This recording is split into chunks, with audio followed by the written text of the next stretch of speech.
Lieutenant Colonel Anthony Shaffer coming up at the 5 after. I'm going to play a clip from Fabled Enemies, Jason Bermas's film that has some clips of him testifying before Congress in the next segment. Bob Chapman, the international forecaster, is our guest. Don't forget, get a free copy of his newsletter by going to internationalforecaster.com. Invaluable information. He uses our stuff. We use his stuff. I can call Bob up and ask his view on something, and he'll have pretty close to my educated view on it. A lot of times I'll add even more. He's an invaluable source of info. Maury in Arizona, you're on the air with Bob Chapman. Go ahead. Hey, Maury, you there, buddy? Okay, he's not there. Jeff in Tennessee, you're on the air. Go ahead. Hey, Alex, can you hear me? Yes, I can. You're on the air with Bob Chapman. Go ahead. Good. Bob, this is Jeff from Tennessee and Michigan. I've been sending you quite a bit of email over the years. It's good to speak with you. Thank you. The question that I have a friend of mine in Michigan that's been wiped out, the same as my family's been wiped out. That's why we're in Michigan, or in Tennessee from Michigan. He has a 401k, and he's desperately trying to figure out where to put this thing. It's 1% interest at the bank, and then it's 3% interest at the insurance company. Do you have any recommendations?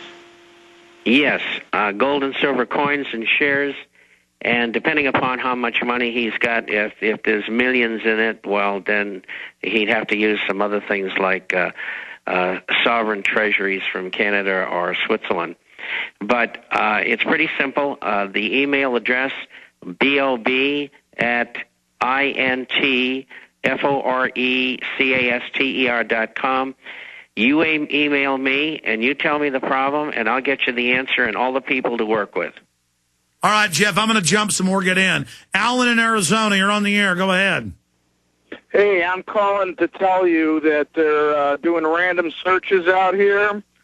DPS, my buddy said he just saw 5, and I'm driving around looking for him. But sir, they're going to have naked body scanners on the streets of America. It's been announced. I mean, this is everything TSA does on airports. They've said is going nationwide. Totally unconstitutional. Yep, it's happening right here before our eyes. I just came out, but I guess I'm a little late to get pictures. But their DPS is crawling all over the place. And I wanted to bring one other point up that's very important.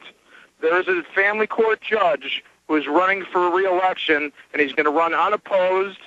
His name is Stephen Jones in Las Vegas, and I encourage anybody in Las Vegas to please find a competent constitutional attorney to run against him. Okay, awesome. I'm going to let you go. I appreciate your call. Yeah, so much of this is, even our great listeners, Bob, who are great people, they're not running for office, they're not taking action, they're not involved. We need everybody to take action. You don't have to save the world by yourself. Everybody doing a little something every day will bring these people down.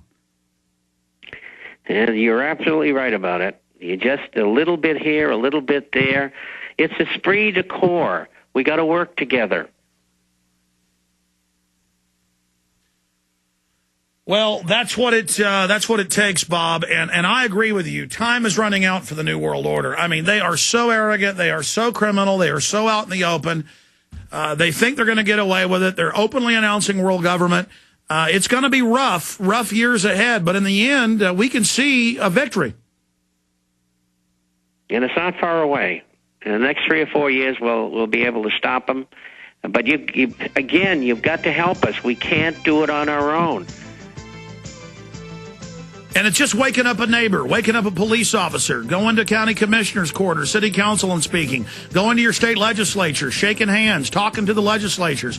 Tell them you don't want New World Order. You don't want bigger government. Suing corrupt politicians, saying no to the banks. Great job, Bob Chapman. We'll see you again next Friday. Thank you so much. Thank you, and thank everybody for listening. Thank you. Now I guess we can safely say that there were people within the FBI and other agencies who actively protected and aided the alleged terrorists. With all the resources available to U.S. intelligence, you would think that someone within would have detected something. Well, one did. The Black Operation Program Able Danger identified the hijackers prior to 9/11, but the FBI wasn't interested. Lieutenant Colonel Anthony Shaffer, an intelligence officer inside Able Danger, tried to blow the whistle several times. Was the commission that investigated the 9/11 attacks told that lead hijacker Mohammed Atta had been identified and as al-Qaeda operative more than a year before terrorists struck? I'm told confidently by the person who did move the material over that the 9/11 Commission received 2 briefcase-size containers of documents. I can tell you for a fact that would not be 1/20th of the information that Able Danger consisted of during the time we spent. Shaffer would also meet with Philip Zelikow, the executive director of the 9/11 Commission. What did Shaffer tell Zelikow? I'm quoting how I remember saying it. We found, as part of the data run, we found 2 of the 3 cells which conducted the 9/11 attacks to include Atta. Shaffer says his unit linked Atta to al-Qaeda leaders, but would not provide any specifics. As to what he did with the information he had, we attempted to, first off, use it operationally. The lawyer said you can't do that. They're considered U.S. persons.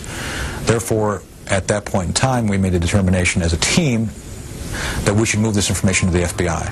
But he says beginning in September 2000, 3 meetings he set up with the FBI were each canceled by military lawyers.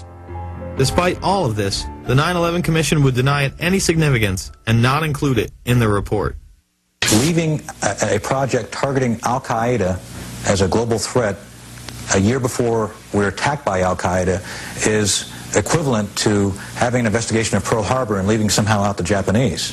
Shaffer and his team tried to stop the hijackers prior to 9/11, but were blocked. Later, the military would begin a smear campaign against them in order to discredit their findings.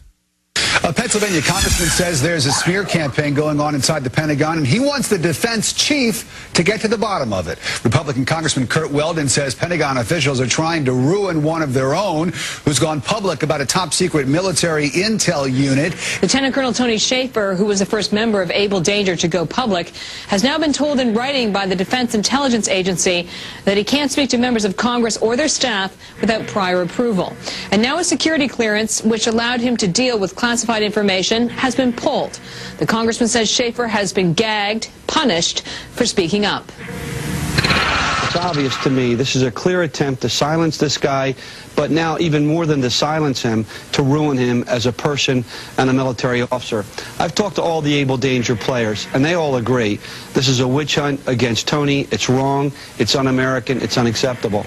Pentagon reportedly does not want the public to hear next week's Senate testimony about the former secret intelligence unit known as Able Danger.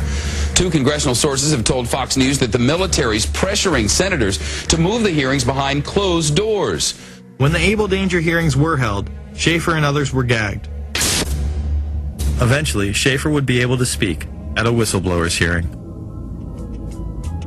Many of us take seriously our oath of office to support and defend the Constitution against all enemies, foreign and domestic. Let me be up front here. I am no Boy Scout. I was not hired as an intelligence officer because I hung out at the Christian Science reading room. My job is to get information using tried and true intelligence methodologies. According to my legal counsel, until I disclosed the Able Danger information, I was a rock star. It was my work as a chief of DIA's Special Mission Task Force back in 1998 that I became involved with Able Danger. My officers and I were working at the cutting edge of technology and DoD black operations. Most of all of my operations and operational records remain classified. With all this evidence, why did the 9/11 Commission and Pentagon suppress valuable information about the hijackers' activities leading up to the attacks?